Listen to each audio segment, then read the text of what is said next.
নমস্কার, আমার নাম সৌগত নস্কর। আমি চতুর্থ শ্রেণীতে পড়ি। সেদিন জেমাসের দ্বারা আয়োজিত ড্রয়িং কম্পিটিশনে গিয়ে আমি সত্যি নিজেকে ধন্য বোধ করি। সেখানে যাওয়ার সঙ্গে সঙ্গেই ওনারা আমাকে মেডেল দিয়ে সম্মানিত করে, যেটি আমার ড্রয়িংয়ের প্রতি আরো আগ্রহ বাড়ায়। আমি সেখানে স্বামী বিবেকানন্দের সামনে বসে আঁকার সুযোগ পেয়ে সত্যি গর্বিত বোধ করি এবং স্বামীজিকে ও শ্রী শ্রী মা ও শ্রী ঠাকুরকে পুষ্প ও প্রদীপ দান করে সত্যি আমি নিজেকে ধন্য বোধ করি। সেদিন আমার আঁকা ছবিটির মূল বিষয় হলো একটি সামাজিক কর্মকাণ্ডের দৃশ্য।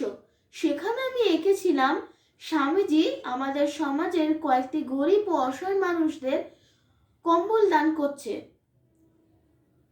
এটি আমার সমাজের প্রতি মূল বার্তা হলো আমাদের ভালো মানুষ ও সততার সঙ্গে কাজ করা উচিত।